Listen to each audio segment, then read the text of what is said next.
All right, welcome to Reflect, Recalibrate. Woo woo! We are your lovely lady artivist hosts, the lovely Jana E. Dandridge and myself, Danny Snyder. This is part two of the Knell of Poetry collection, where we are exploring how we use language for liberation, asking what strategies are writers using to topple the colonizer's tongue. And today, I'm very excited. We're both very excited. We're going to be chatting with Elizabeth Houston.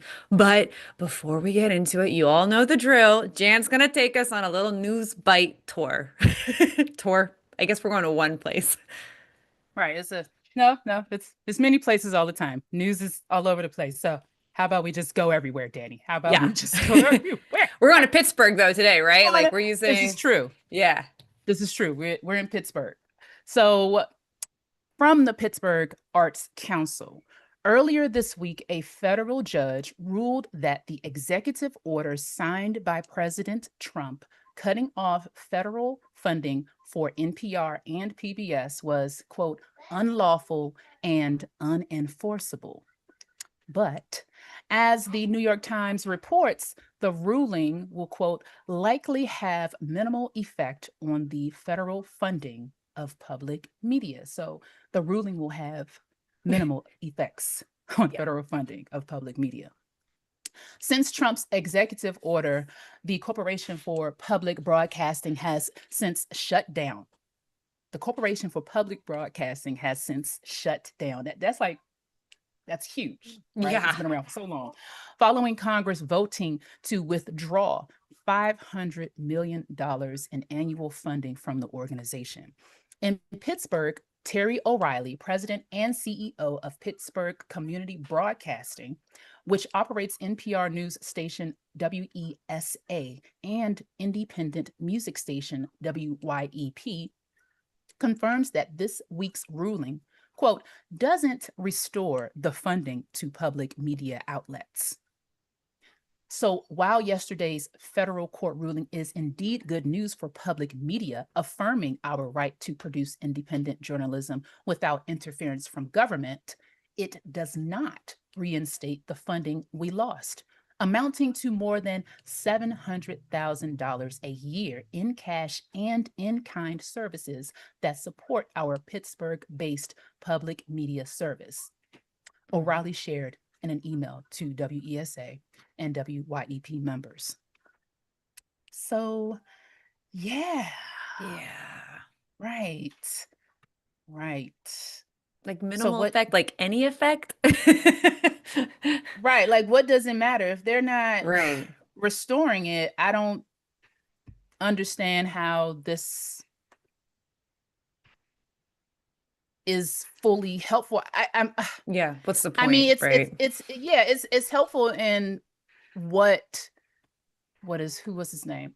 O'Reilly was saying um, about affirming the right to Hmm. produce Hmm. independent journalism without interference from government, but without the funding, the Corporation for Public Broadcasting is still going to be shut down, right? It's Right. And also, I mean, I have a little like weirdness with the whole okay, we're allowed to we should be able to make quote independent media without the interference from the government, although the government should pay us to do it. Like all of that like I have issues with too. Some of the word choices here of what exactly are the roles here. You know, because for example, I used to always, when I lived in England, I always listened to the BBC, but I was surprised by how many people did not trust the BBC because it was funded by the government. They didn't trust that as a news source, which I was like, uh, I grew up thinking the BBC was a really good news source. I was like, oh, even people here, you know. So I'm just like, so what exactly are the roles here? Like, what? How do we like in my utopia? What would the roles here be? Like, I'm not wow. really sure.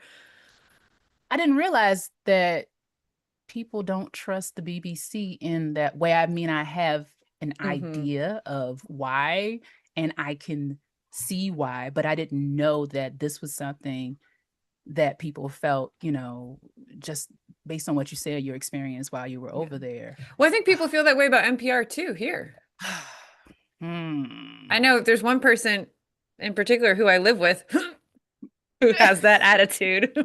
So, so Well, we have difference of opinions on the importance of Sesame Street and stuff. That's okay. We can still get along. Oh, really? Okay, for another time, for another time. All Maybe we'll right. do a podcast episode where we get real deep and personal. Right. Right. Like what? You don't think Sesame Street matters? You don't Yeah. think it matters? Patti LaBelle singing the ABCs matters. This is Every going to bring us back. This is bringing us back to that episode where we talked about this. You bring us back every episode to Patti LaBelle. I'm just saying. I I'm just appreciate that saying. though. I appreciate that. Patty, Patty, Patty. So, yes. All right. So let's keep it quick. You ready to move on? Let's do it. All right. So today we are super excited to have Elizabeth Houston on our show. Elizabeth Houston, who also goes by Eli, is also capital EL_S_TH space H_ST_ON, is also baby, is also not baby. They work across poetry, video, and live performance. You can check out Baby as they tumble through this book here, Standard, oh, if I can get it up, I had a bookmark in it, Standard American English, and parachute into secret and not so secret performances. Performances have been staged at the Hammer Museum in LA, Montez Press Radio, NYC, El Grafo Grafo, Tijuana, and Good Press, Glasgow. Poke through the internet and stalk them at www.elizabethisonline.com. And hopefully, I mean, I just realized as I was reading the bio, you might not be able to see the book very well with my blurred background, but this is the cover of the book. Very interesting cover, y'all. We have a Barbie looking doll that's had, I feel like some sort of clay added to their hips and legs. It's a black Barbie with a pink bathing suit, and they look like they're floating in water in kind of a distorted position. It looks like a female black Barbie doll with added hips and legs, a little thicker hips and legs, a little bit more maybe realistic, one could say. All right, y'all ready to welcome Elizabeth? Yes. Let's do it. Thank you, Elizabeth, for being here. Thank you so much for having me. All right, well, let's jump right onto it. We would like to get a little bit deeper into that bio. Some people might be like, what was that bio? I had a similar reaction. We were thinking we'd start with just asking you, who is Baby? Or what is Baby?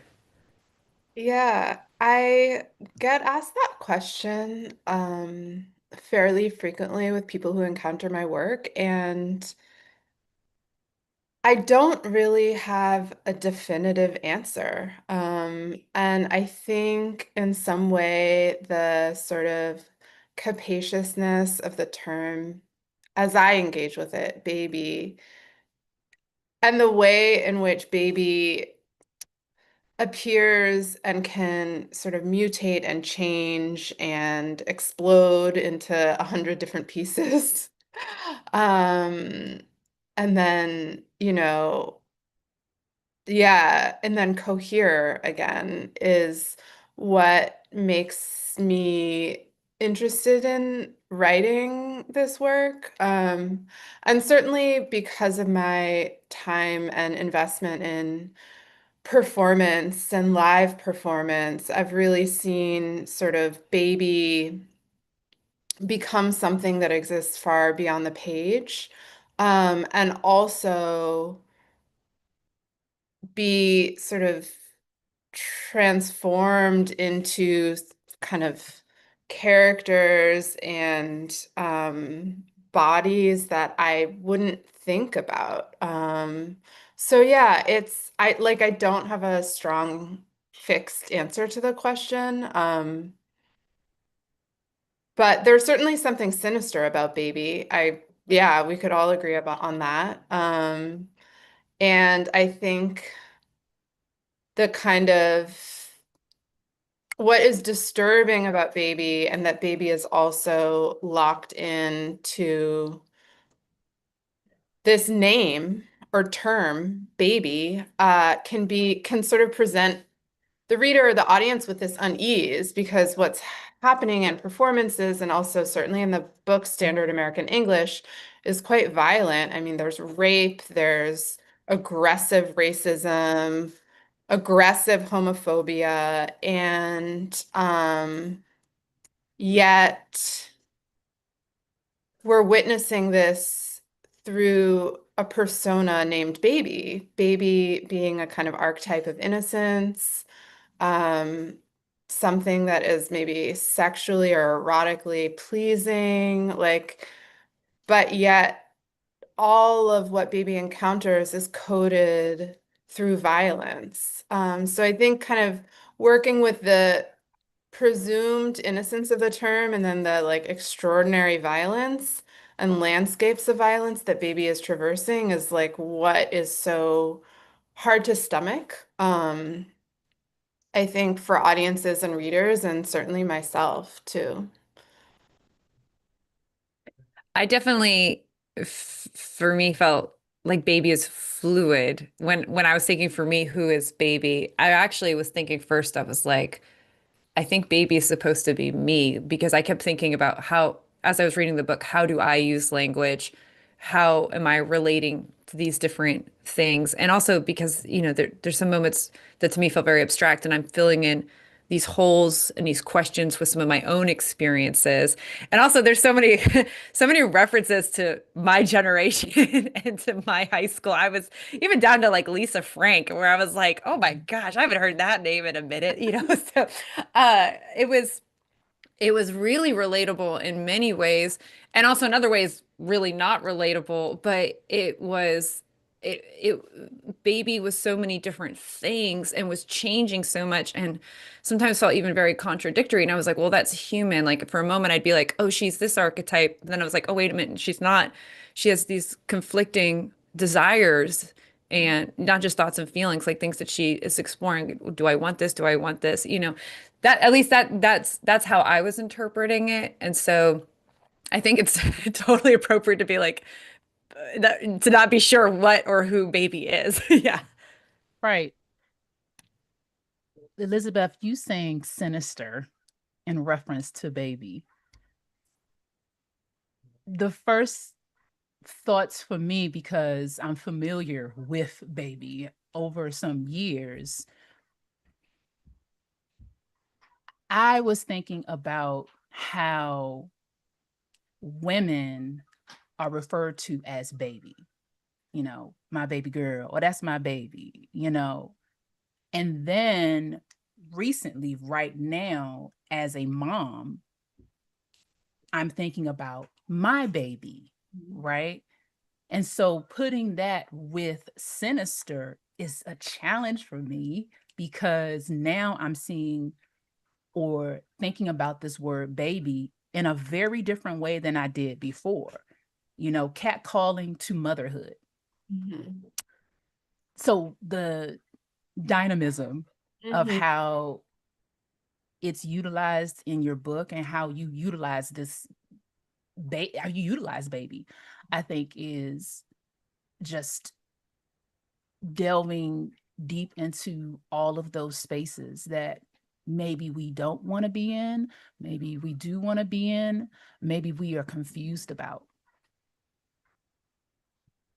Yeah, I mean, as an artist, what I'm doing is like creating these fictional landscapes. And the fictional landscapes that I'm building are obsessed with power and violence and shame. And I think what's happened is that Baby is sort of like populated inside of, and the other characters are sort of inhabiting these really disturbing, dark, violent landscapes. But that's also life, it doesn't, I mean, none of it is removed from life. And I don't think, I don't think innocence and eroticism exist in a vacuum that doesn't also include abuse and rape and structural violence and extraordinary anti-Blackness and homophobia and transphobia. Like that's the water that we're swimming in. And also, there are beautiful infants who are crawling across the floor, and people are making love, and, beautiful things are happening. So I just don't really see the innocence as being somehow contradictory to the sort of larger betrayals that are also a part of life. Yeah. Mm, mm. That obsession, you bring this up in your book, that obsession with the isms.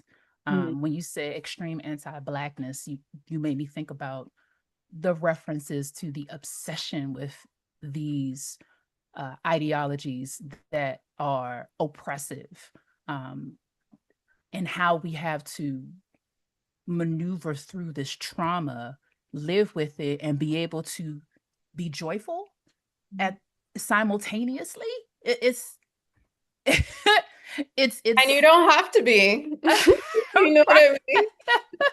Because if there's right. anything that's worse than fake joy Well, and and yeah, fake joy, you that's know? a good point though. It's like, and I think women can really relate to that in particular. It's like this, well, you don't have to be joyful, but this pressure to be joyful, Sure. And to be perform happy. happiness. Right. Yeah. Oh, performing happiness. Yeah. Man, we see that every day.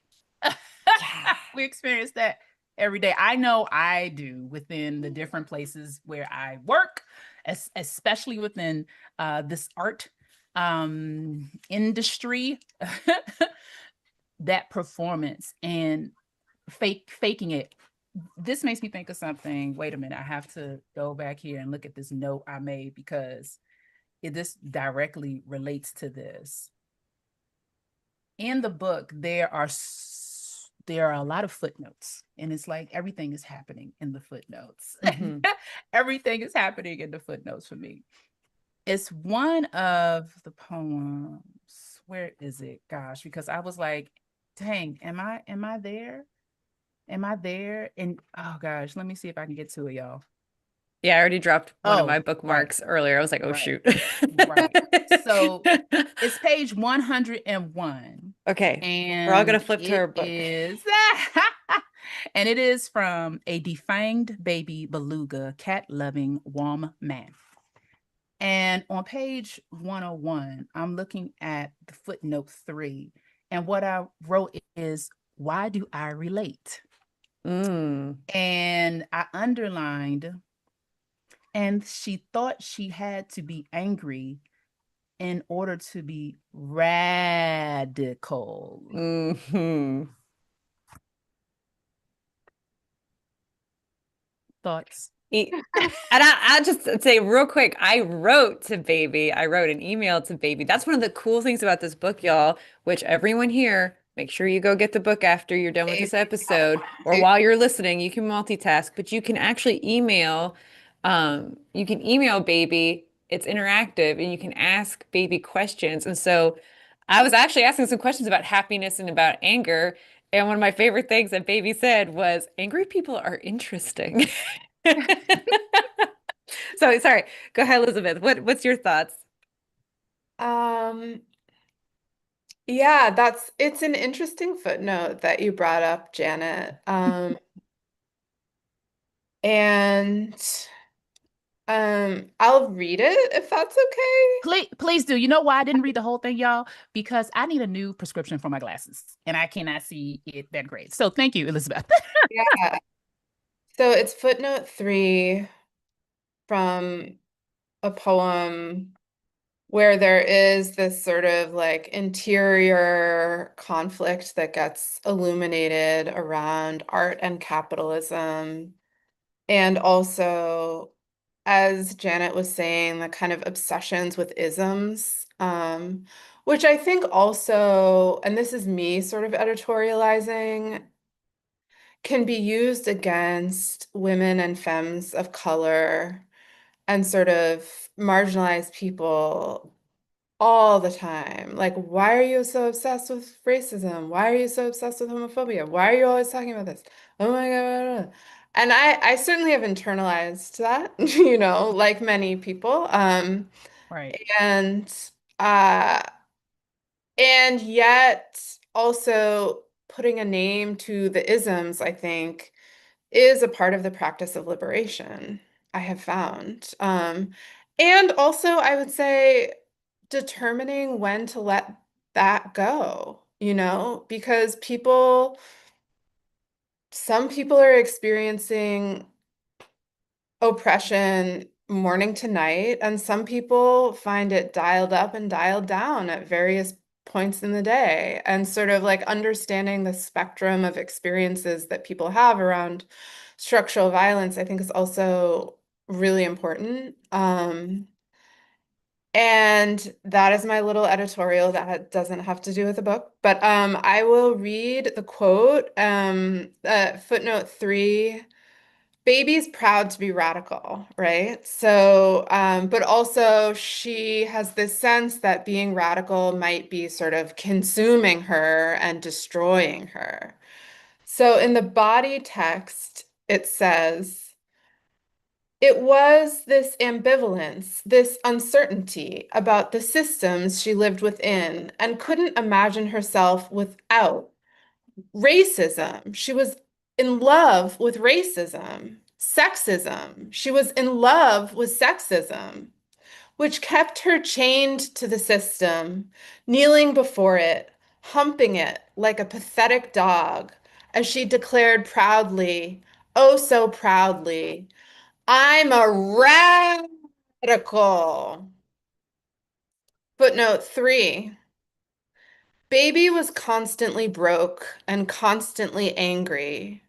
And she thought she had to be angry in order to be radical. The fight wasn't worth it, but she wasn't quite ready to give up.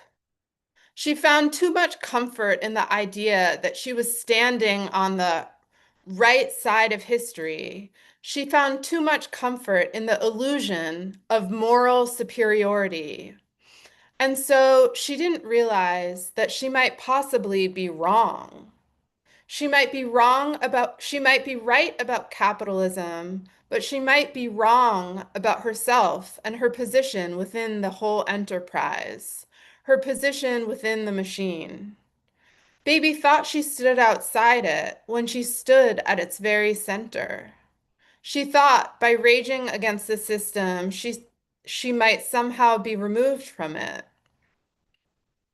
It was no wonder she pounded away and found herself tired. She was pounding on air. I mean, I think there is this question that I have as an activist and as someone who's sort of been born into legacies of Black feminism and found myself deeply sort of sustained and nourished and guided by Black feminist communities. There is this question like, mm, what if the politics don't really matter at all, you know? Um, and what if there is a kind of like emptiness inside of them? I think the footnote is speaking to that. Like, Mm. um, what if the sort of radical politics are devoid of substance? And I think any politic can be devoid of substance and be appropriated and used to serve sort of outrageous agendas. Like that happens all the time. The sort of language of politics gets co-opted, and those who are radical end up betraying the very ideals that they thought they were committed to, right?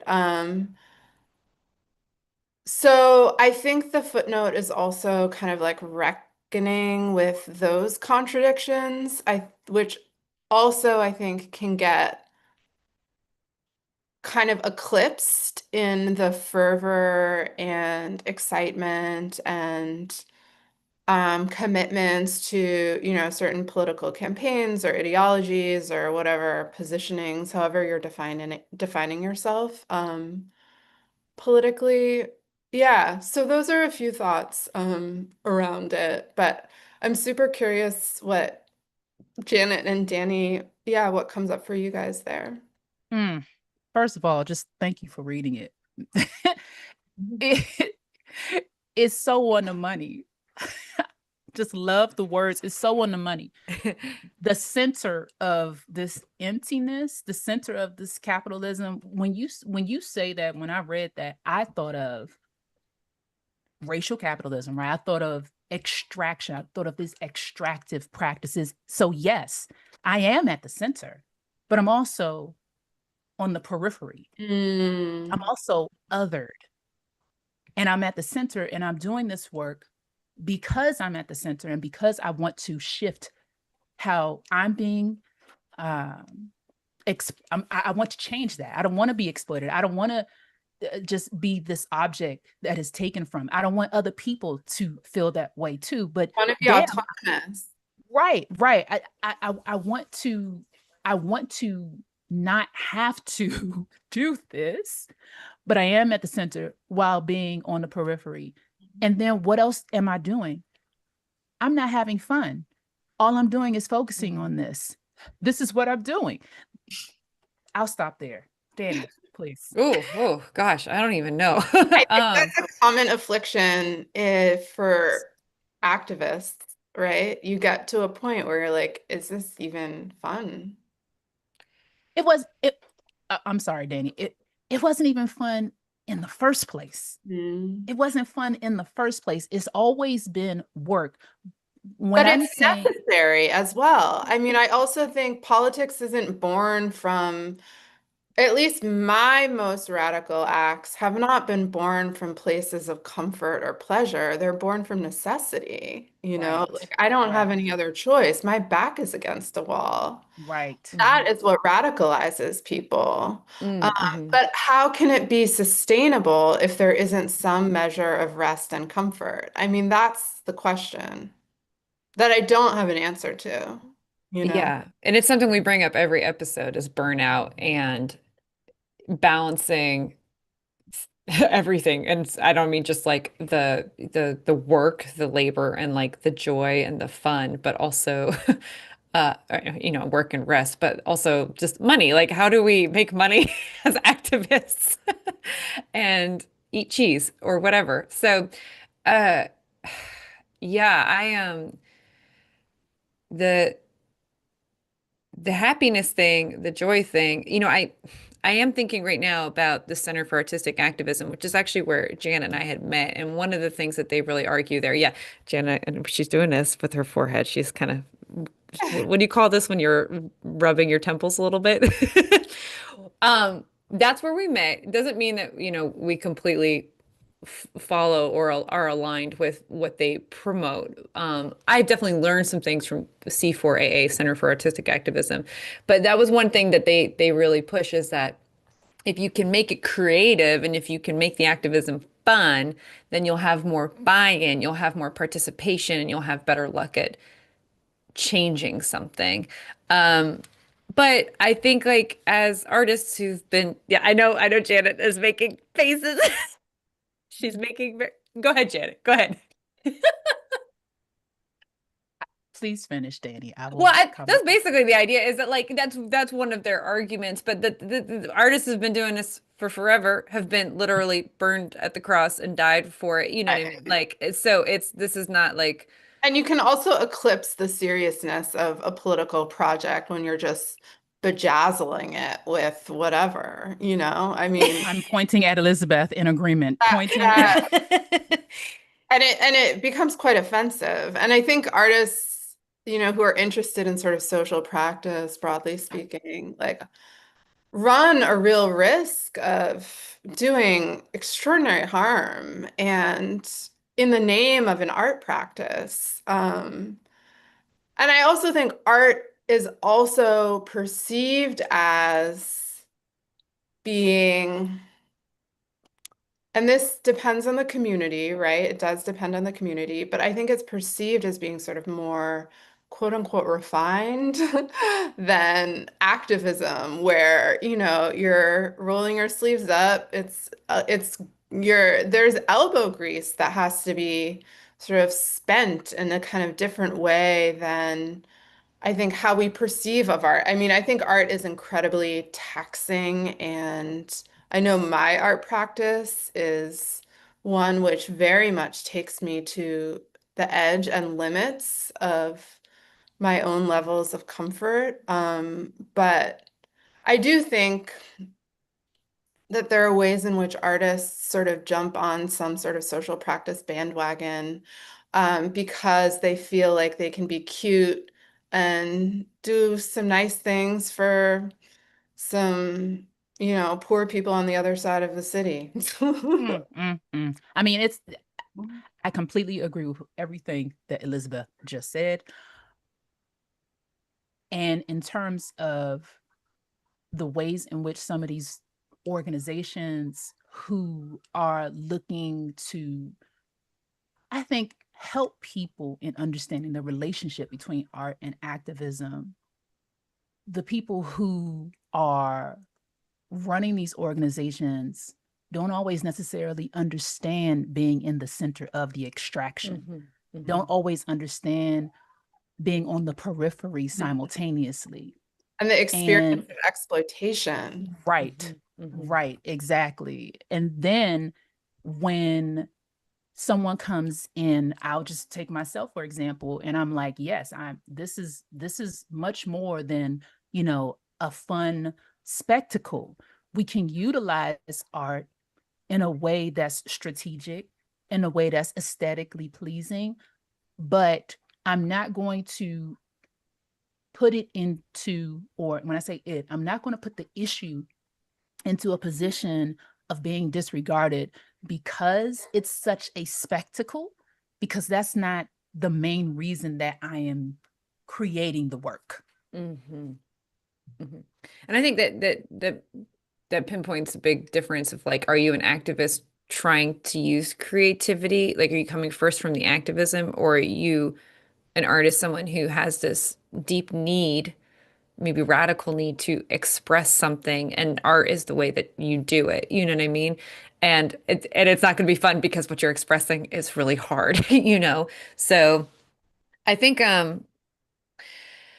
yeah, there's no examples really coming to my head, but I agree that I feel this like I'm thinking a lot about like the white saviorism, you know what I mean? Of like the white women coming in, like we're gonna help these people and we're gonna make it fun. And it's like they don't really know, and they shouldn't be the ones like, yes, put white people maybe at the front of the line in front of the police when you're marching down the street, but like they don't really know, and they're not the ones that should be voicing for those people who do know the oppression more deeply. You know what I mean? That's the problem with the social practice that is offered in graduate schools or undergraduate art schools, I'm specifically referring to, because the challenge is to not go into a place and make place. The challenge is to maintain the place and not try to shift who the people are and what they're doing to accommodate your style of whatever art, activism, philanthropy, advocacy, whatever it might be. And that has been a really a huge issue when it comes to social practice art. Are you placemaking or are you place keeping? Mm, it's a good I takeaway for today. Sorry. Go ahead, I, Elizabeth. I do have another question, Elizabeth, for you, and it relates to two of them, and whichever one you want to go to, please do.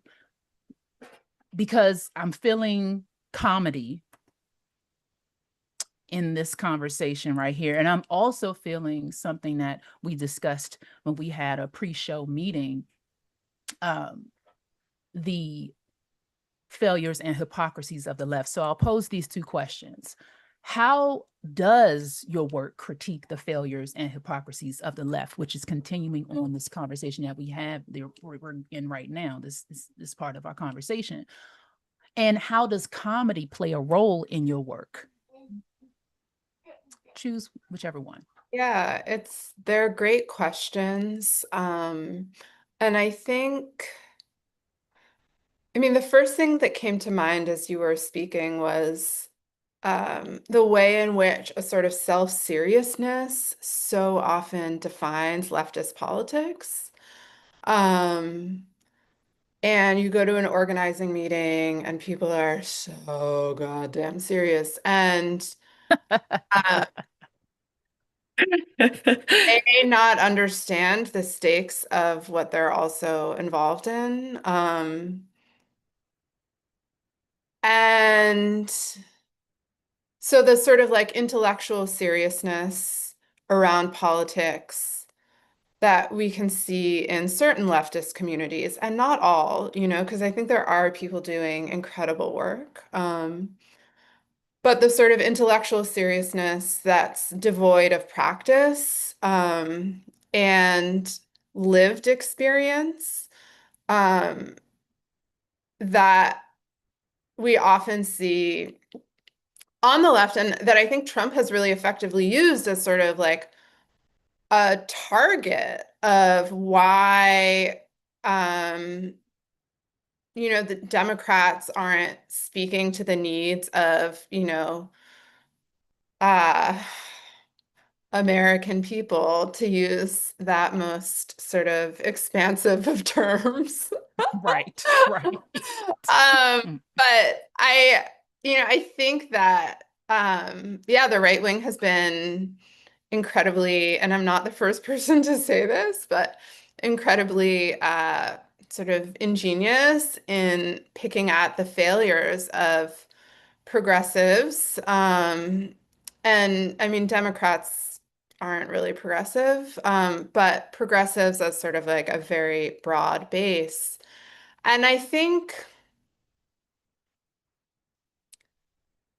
my work is interested in some ways in asking similar questions, like what is the bullshit that we can't really see about ourselves? And why are we so afraid to look at our contradictions and hypocrisies?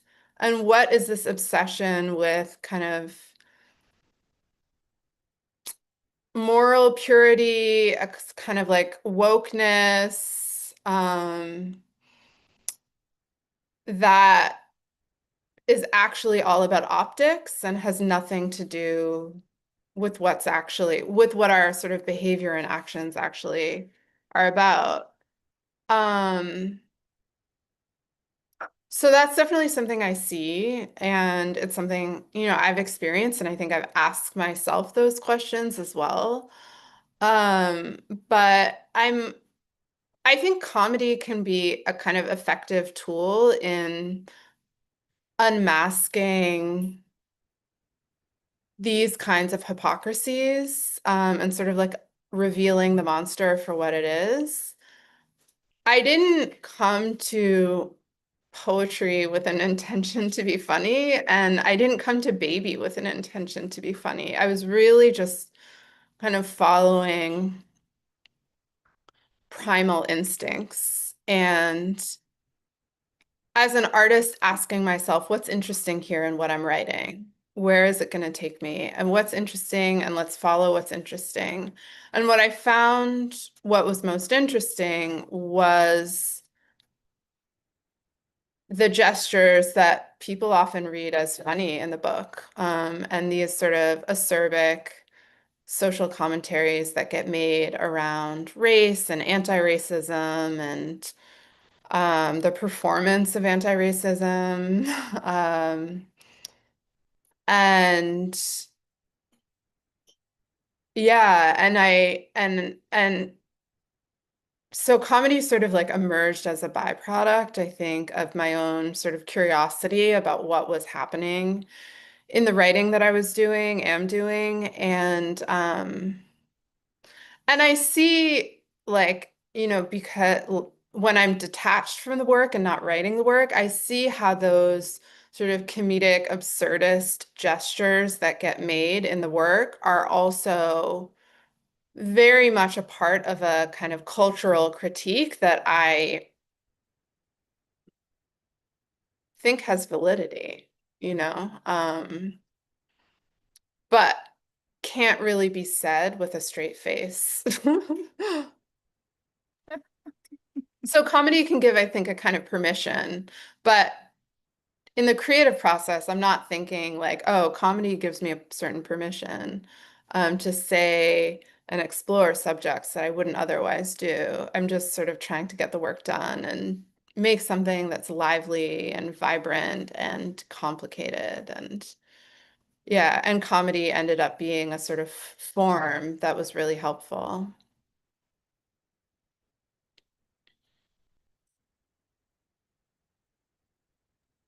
Comedy to me feels appropriate, especially whenever you're dealing, oops, excuse me. I just hit my microphone. I feel like it's very appropriate when you are dealing with hypocrisies, when you're dealing with very contradictory thoughts and ideas.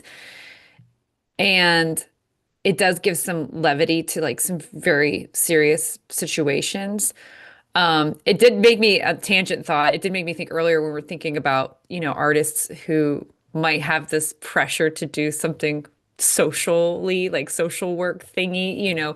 I'm thinking a lot about comedians that feel like they need to get serious sometimes and how angry sometimes their audiences get when they start to get serious and real instead of just being funny and entertaining. Um, and I do think about that too, of just how many artists right now feel this pressure to do this more socially engaged topics and work and again, that's kind of like a tangent. But I'm thinking about when that this was something I thought about a lot actually while reading the book is am I taking things too seriously? Am I taking language too seriously? Again, when I'm going back to this question of like, how do I, if I'm baby, Great how am question. I using language? Am I taking, words too seriously, like anti-racist or whatever it is? And in some ways it gave me some relief because I was like, I do feel like we take some words way too seriously and that there's this political correctness obsession and it's draining, especially to comedians. But at the same time, I kept thinking about, this story from Toni Morrison where she talks about when she was a little girl and she's learning how to write and she's, with her sidewall chalk outside and she's learning how to write and this is very exciting. She learns how to write her name, she learns how to write love. And then she sees this word on the wall and she's like, "Oh, I don't know that word. I'm going to copy it. It's F-U-C." And her mom comes out and is like, "What are you doing that?" Her mom like freaks out at her, takes the chalk, makes her wash it. Toni Morrison and her sister are like crying. They don't understand what they did wrong because her mom still won't say the word or explain what the word means to them. And it wasn't until years later that Toni realized what the word meant. And she was like, but she said from a very, very young age, she understood words have real power. And so I think about this, I was like, well, words do have power. And yes, I think making words, like you mentioned earlier, is a route to liberation, right? But then I'm also wondering is sometimes like the obsession with words and how much we're just critiquing the use of language. It's like, are we getting anything done just because we keep talking about the language itself? So I'm kind of in between these two places of like, how serious do I take the words and like, where do we get the work done? You know? I think it's in both. I mean, I feel like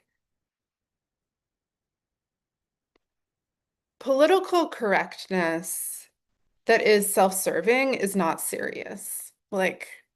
And I think a sort of political consciousness about language and its power is serious. And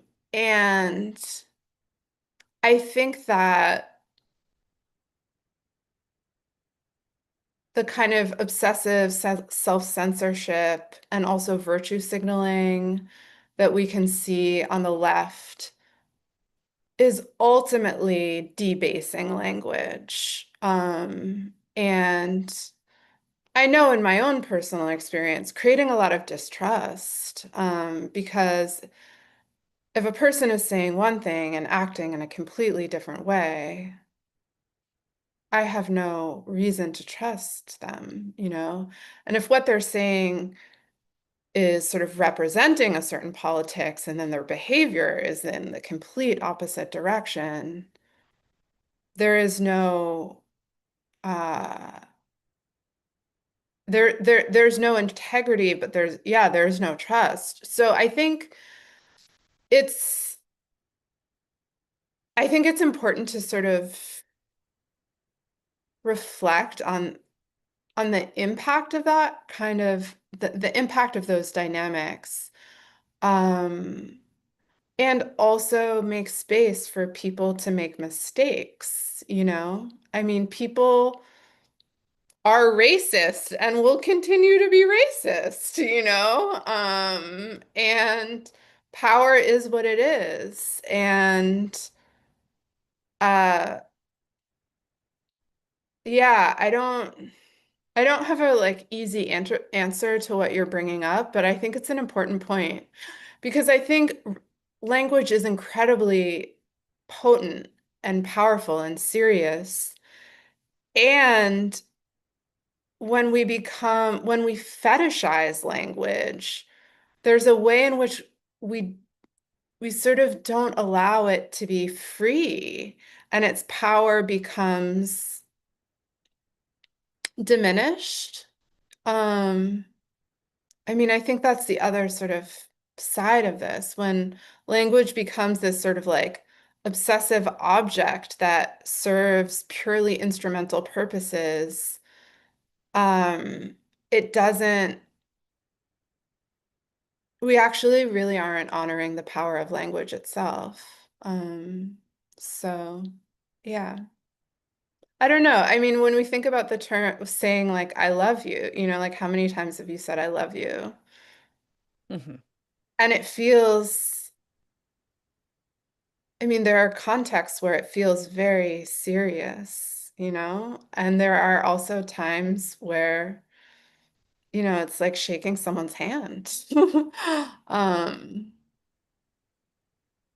and it's context, right? I will say real quick before I pass the mic over to Janet that that was one thing I thought a lot about in this book was I feel like I've taken language for granted. Even in my process of learning other languages, like I feel like I've taken my English for Mhm. granted. That's interesting. So what are some ways that you can work on that? Yeah. Um, I don't know yet. I don't know. But in going into this podcast series and thinking a lot about, like we talked about this a little bit in our first episode of, you know, speaking the colonizer's language and how well, one, do you know other languages, but how well do you know your native languages, if you know them at all, and how easy can you access those languages and learn those languages?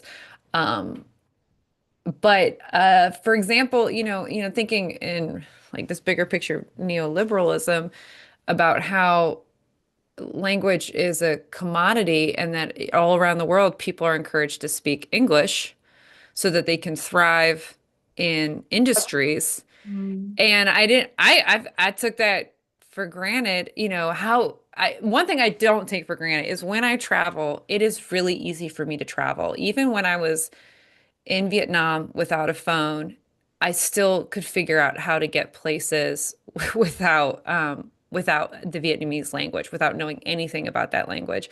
So there, that I never took for granted, but I didn't really think about the the capitalist part of it, the money part of it, that when you have this language and when you write a certain way, which is so interesting because when your book, as people will see, you break so many rules of writing. I mean, rules, quote, but It's a it's, compliment. yeah, like it's Yeah, if you have the access to the language and if you can write a certain way, then now you will that equates money. That equals money, you know. So that's something I definitely took for granted and need to reflect on, but I'm not sure like really what that means going forward, honestly. Thank you. It it also means, and yes, I love the fact that Elizabeth is writing the way she wants to write. I connected to what you're saying, Danny, on that same train of thought. The English language, as residents of the United States and educated in this United States system, it's about control and oppression, right? Because even though English is this standard, right? We as United States citizens are not taught from a young age different languages to be able to move about the world in a way that embraces different cultures, different understandings of how to communicate. And with that, we are made to be put into a place where we cannot liberate ourselves.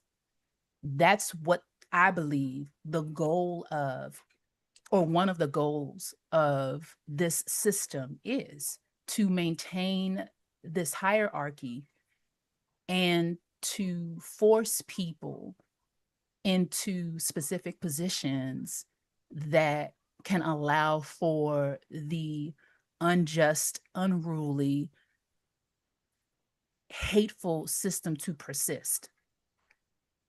That brings me to the shadow work and thinking about the way that you are writing, Elizabeth, not thinking about the rules of grammar, but being able to write in a way that signifies or that illustrates liberation. And so my question is, how does space play a role in your performances as well as in your text? Because looking at space, sometimes, right, we don't see it. And that's where I connect the shadow work. We don't see what's happening in the background, and we have to explore deeper, go through our third eye, whatever it is, to get to this understanding of what's happening with shadow work within space. So can you please talk about that, how you use space to do this work?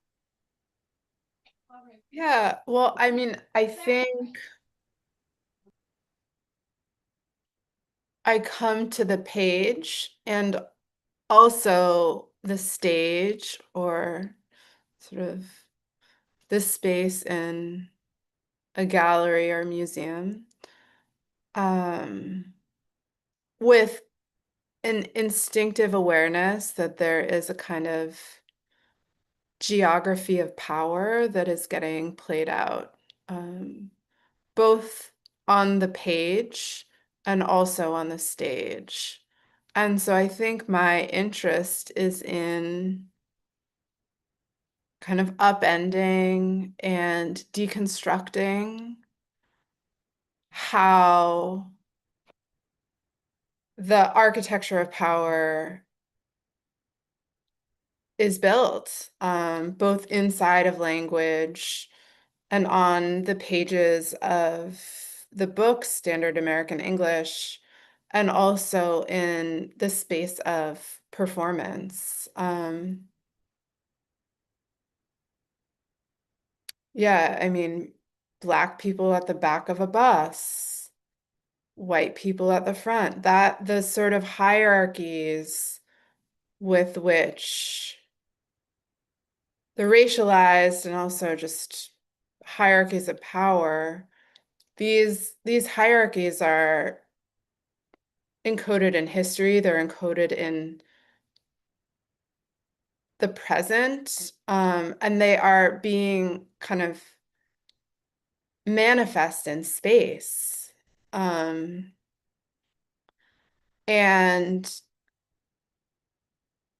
we don't want to look at it.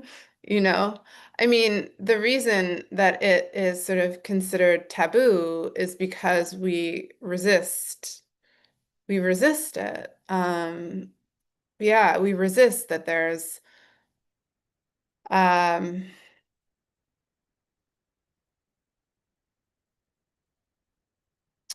we resist that there's, sort of concentrations of power that aren't happening. They're not happening abstractly. They're happening like materially, like billionaires living in a certain neighborhood. This is happening in space, in physical space, um, at a restaurant. Um, who is placed at the front of the house is very different than who is placed at the back of the house. And there are socioeconomic, racial, color determinations that management makes because of that. Um, these hierarchies are happening in space, and so there's a way in which I think my performance work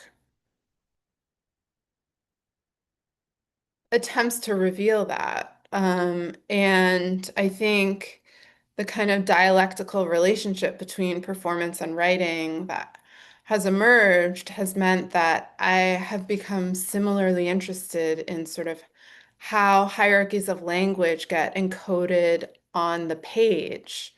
I have these footnotes which have these kind of like wild and crazy stories. Um, Footnotes are placed at the bottom of the page, but they're also kind of where all the action is. Um,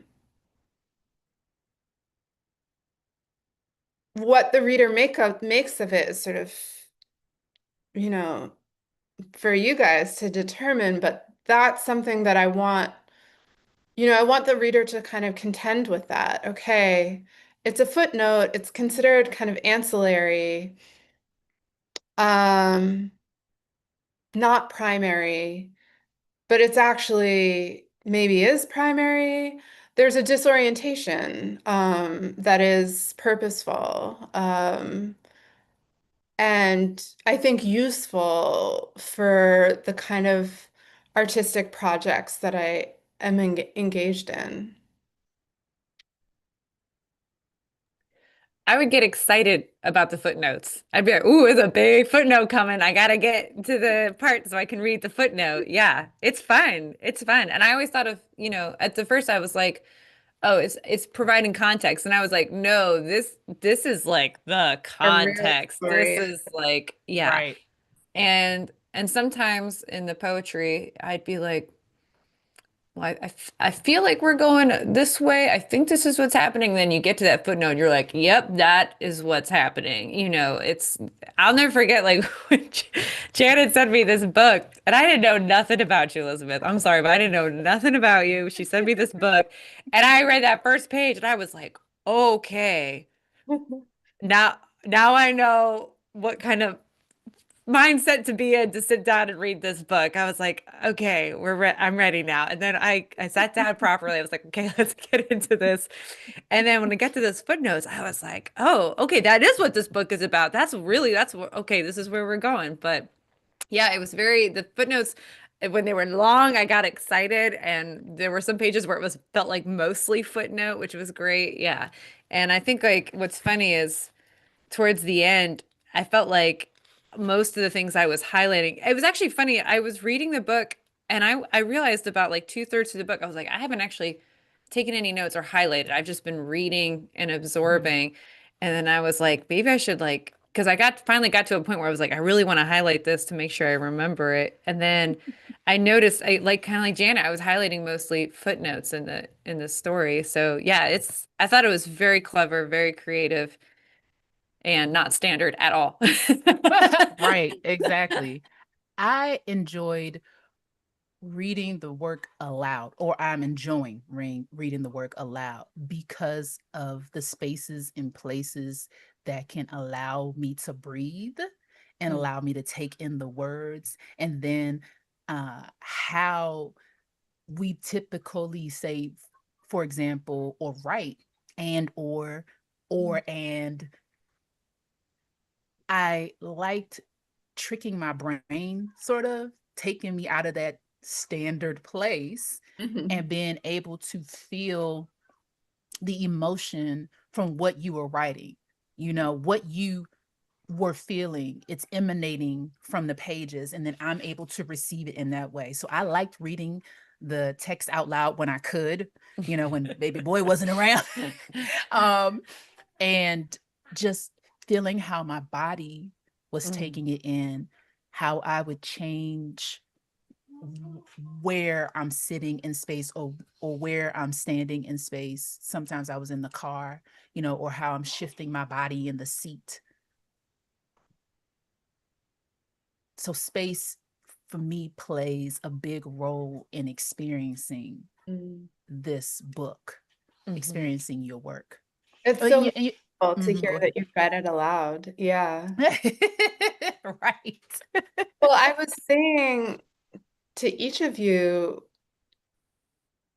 I do feel that the readers are participants in this book. And there's a way in which I want you, Danny, as a reader, and you, Janet, as a reader, to not see yourself as sort of a passive Mhm. witness to what's happening, but someone who is kind of like consuming the language. And what could feel more um, sort of directly like consumption than speaking the language of the book aloud yourself. Yeah, thank you. Yeah. And I mean, there's so much consumption Mm. referenced in the book. It's not just Oreos, you know? Um, Or yeah. capital. Yeah. Yeah. Uh, Janet, I know we are at time. Did you want to ask another question before we go to our special question? Yeah, I I know you would ask a actually, lot of questions. it's so much more we can talk about as usual. One of the things I want to highlight, though, Elizabeth, is the study guide Oh, that yeah. you have made for this book. Please just share why you decided to create a study guide. Yeah, there is a study guide which is connected to the book that you can find online. It's through Litmus Press, published Standard American English. And I've found the conversations with students to be some of the most meaningful that I've had. The study guide is a sort of way that a reader in school or out of school, because education can happen in so many different contexts, can have a bit more of a structured sort of curriculum to engage with the work. And it's fun. The study guide is meant to be sort of creative as much as it is intellectual. I think sort of that which is critical and that which is creative are really one and the same in my own imagination. And so the study guide takes that approach, and can sort of take a book group or a classroom or an individual, through a kind of more sequential process of reading and engaging with the work. And I'm always happy to do Zooms or classroom visits or visit a book club. That kind of thing is always like truly joyful for me. So, yeah, the study guide can work in conversation with that. Awesome. Yeah, and that's where I got the idea to email you when I was looking at the different projects. I loved it. I loved actually your project idea for making a commercial because that's something I do a lot with my students. I was like, oh yeah, totally. There's some very, yeah, the projects in there are definitely fun and creative. And I like that you mentioned that teaching gives you joy because it does for me too. And as far as balancing the work that we do, the teaching part for sure brings me joy. I see Janet kind of roll her eyes. I know sometimes, depending on where you're teaching, I teach for Oh, just no, no, no, no. me. The I don't work teaching, for the the man. So The teaching is joyful. The teaching. I didn't say the space. I'm not- yes. Yeah. All right. All right. So should we do it? Yeah, we should. Let's do it. We're going to do our Okay. closeout question with you, Elizabeth. We're going to get into it. So Surprise. Janet's going to change her screen here in a second. Here we I'm going go. to make It's our about to special sound happen. effects. Bloop-a-doop-doop, bloop-a-doop-doop, bloop-a-doop-doop. On her screen, we have this magical unicorn, and it says, in your utopia, there would be ... Oh, wow. What a good question. Sunshine, abundant sunshine.